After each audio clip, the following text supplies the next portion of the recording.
بسم اللہ الرحمن الرحیم۔ Historical world T V YouTube channel کے معزز خواتین و حضرات، السلام علیکم۔ قصہ حضرت اسحاق علیہ السلام۔ حضرت اسحاق علیہ السلام کی کہانی قرآن مجید اور اسلامی تاریخ میں ایک اہم مقام رکھتی ہے۔ ان کی زندگی کی داستان نہ صرف ایمان اور تقوی کی علامت ہے، بلکہ والدین کی محبت اور اللہ تعالیٰ کا پیغام کی ترویج کی مثال بھی ہے۔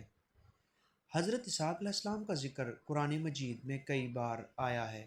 حضرت ابراہیم علیہ السلام کے بیٹے تھے جنہیں اللہ نے بے شمار آزمائشوں میں ڈالا، لیکن انہوں نے ہر حال میں اللہ کی رضا کو مقدم رکھا۔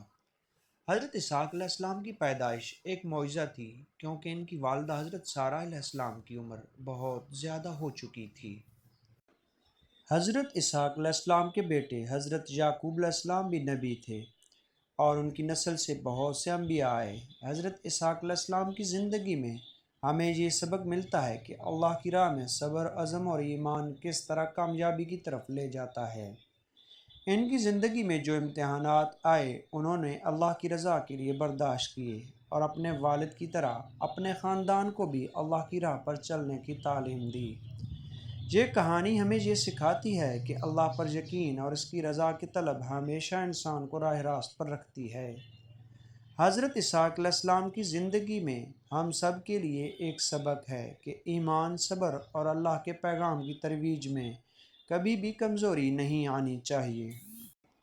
حضرت اسحاق علیہ السلام جب پیدا ہوئے تو حضرت ابراہیم علیہ السلام کی عمر کم و بیش 100 سال تھی، جبکہ حضرت سارہ علیہ السلام کی عمر 90 سال تھی۔ وہ اولاد کے لیے بے بس تھیں، لیکن اللہ کی قدرت سے حضرت اسحاق علیہ السلام کی پیدائش ہوئی، جو کہ ایک بڑی بشارت تھی۔ حضرت اسحاق علیہ السلام نے اپنے والد حضرت ابراہیم علیہ السلام کی طرح اللہ کے پیغام کو پھیلایا اور اپنی قوم کو اللہ کی عبادت کی طرف دعوت دی۔ انہوں نے بھی اپنے والد کی طرح مشکلات کا سامنا کیا، لیکن اللہ کی ہدایت پر ثابت قدم رہے۔ حضرت اسحاق علیہ السلام کی شادی حضرت ابراہیم علیہ السلام نے اپنے خانزادہ زوجمشکی سے فرمایا کہ یہ طے کر چکا کہ اسحاق کی شادی فلسطین کے ان کنعانی خاندانوں میں ہرگز نہ کروں گا، بلکہ میرے یہ خواہش ہے کہ اپنے خاندان اور باپ دادا کی نسل میں اس کا رشتہ کروں گا۔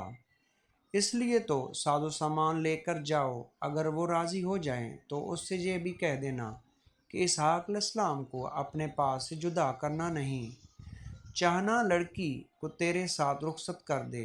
العذر حضرت ابراہیم علیہ السلام کے حکم کے مطابق فوراً آرام کو روانہ ہوئے۔ جب آبادی کے قریب پہنچا تو اپنے اونٹ کو بٹھایا تاکہ حالات معلوم کرے۔ الجرز نے یہ جس جگہ اونٹ بٹھایا تھا اس کے قریب حضرت ابراہیم علیہ السلام کے بھائی بتوئیل کا خاندان آباد تھا۔